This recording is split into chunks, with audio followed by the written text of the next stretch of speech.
Pengertian ahli-ahli sufi tasawuf dengan pengertian ahli-ahli syariah itu berbeda. Perbedaan itu saya sebutkan sedikit saja. Ile tanyo bener, pamai tanyo bener, gure tanyo bener, nggak selamat konya akhirat. Dan kita ini adalah rakyatnya. Karena itu peran malaikat turun ke bumi di malam Lailatul Qadar itu harus kita berterima kasih. Berterima kasih bagaimana? Bersyukur kepada Allah, meningkatkan iman dan takwa kita kepada Allah, karena Allah telah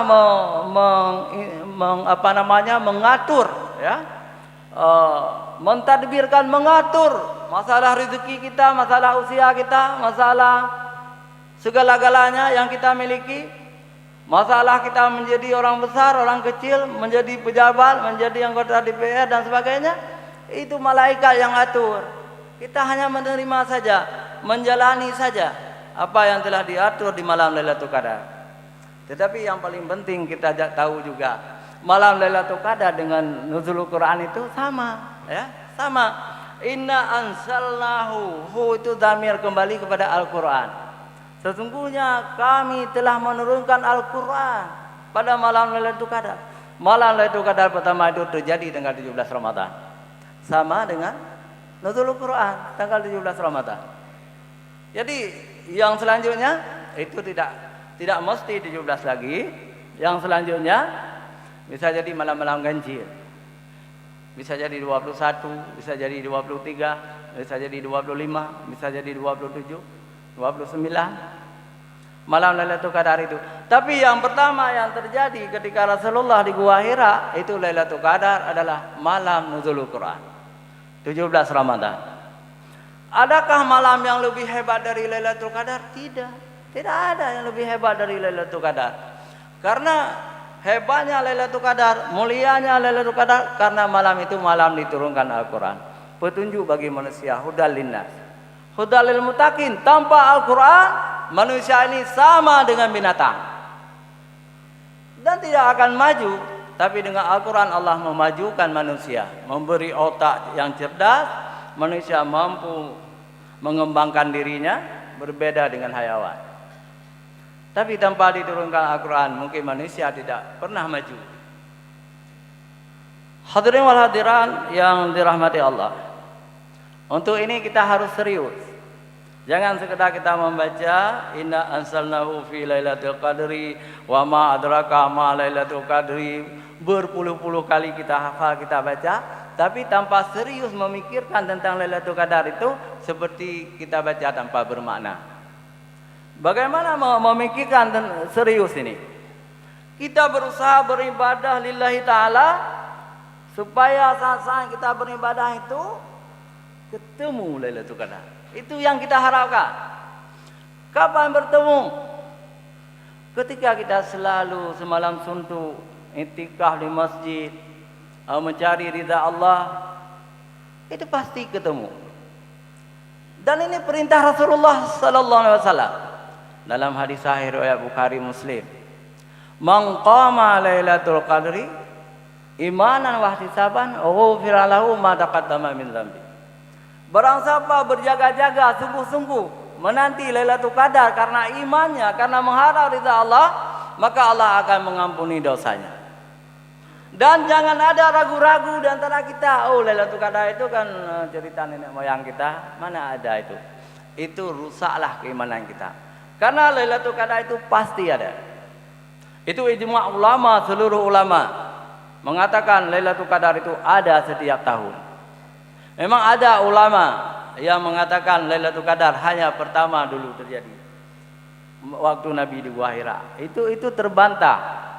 Mayoritas jumhur ulama berpendapat Lailatul Qadar ada setiap tahun. Cuma yang berbeda dalam pikiran kita, dalam pandangan kita, bagaimana Lailatul Qadar itu. Yang jelas pengertian ahli-ahli sufi tasawuf dengan pengertian ahli-ahli syariah itu berbeda.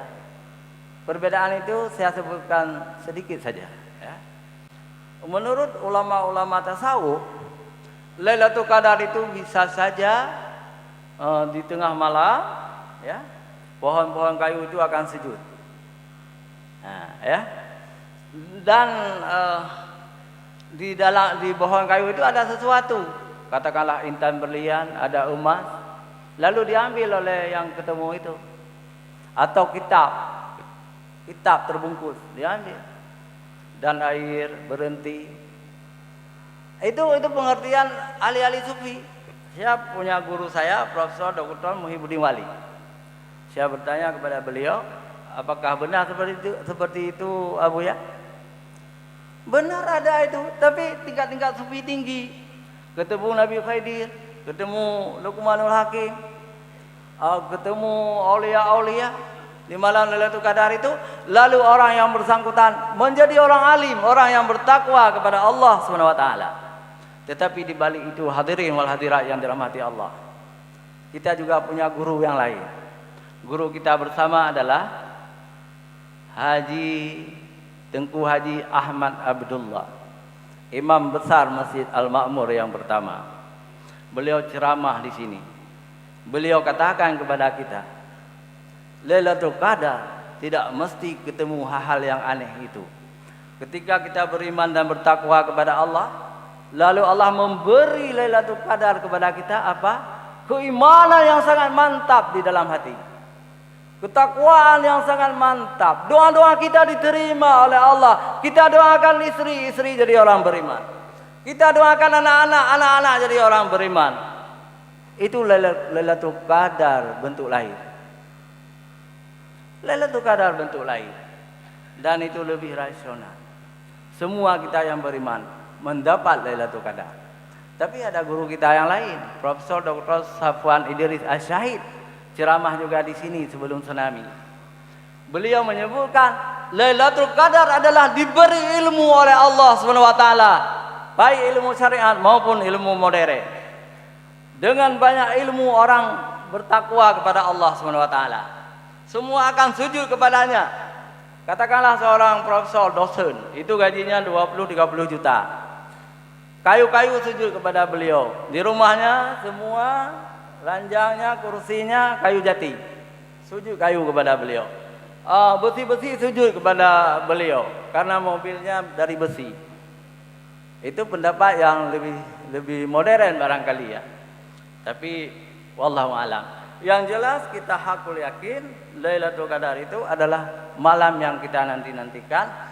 Orang-orang yang cerdas akan terus menantikan, berdoa dan berdoa, mengisi malam-malam Ramadan itu dengan salat tarawih, qiyamul lail, juga dengan kita mengaji Al-Quran, kita bersedekah, kita bersilaturahim, kita membaca hadis-hadis Rasulullah. Jangan melulu kepada Al-Quran, itu salah juga ya.